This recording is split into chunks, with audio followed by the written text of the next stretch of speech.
everyone, my name is Berni, and today I will be informing you about Helen Keller.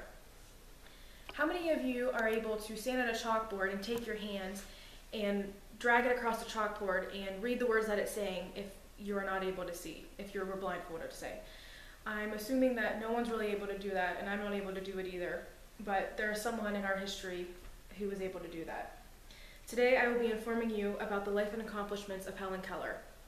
I have always been fascinated with Helen Keller and the way that she was able to use her abilities almost to an advantage and overcome all the adversity in her life and still be able to live a normal life.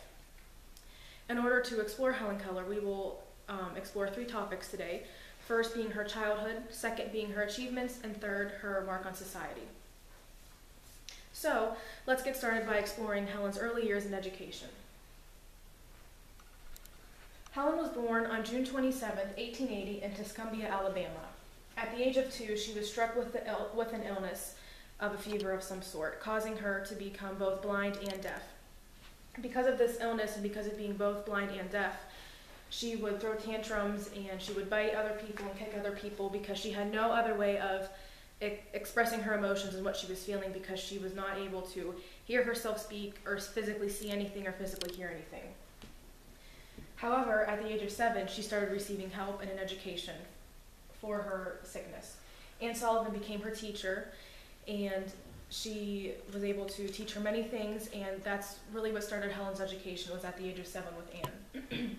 Also at the age of 7, Helen first learned to fingerspell.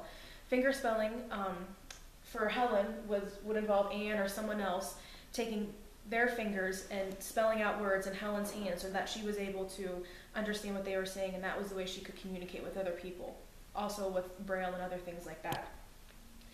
So Helen's miracle breakthrough, she was outside at her home and there was water pumping through a water faucet and it was flowing on her hands, and Anne was finger spelling on Helen's other hand, spelling the word water, W-A-T-E-R, so that Helen could make the association between the water flowing and water. So then Helen learned that that was water. At the age of 9, Helen attended the Perkins School for the Blind, and at the age of 14, she attended the Wrights Humason School for the Deaf. According to biography.com, Helen made also a lot of accomplishments in her young adult life. She published her first book, The Story of My Life, at age 22.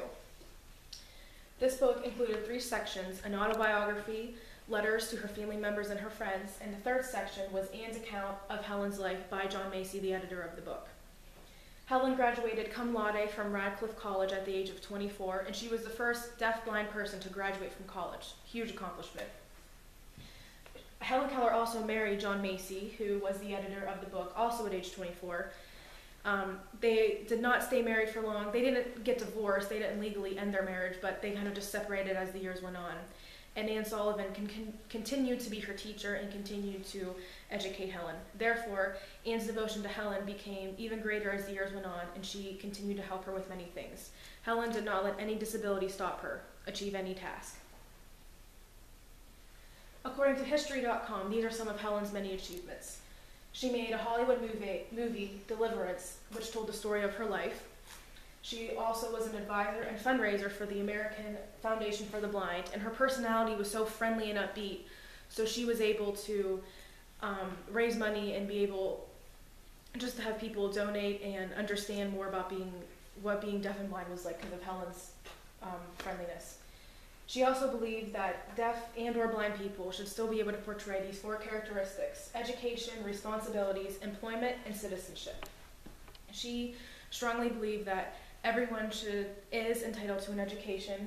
They should still be able to have responsibilities for things. They should still be able to hold a job, and they should also still be able to be a citizen of whatever country they were living in. At the age of 84, she received the Presidential Medal of Freedom from Lyndon B. Johnson.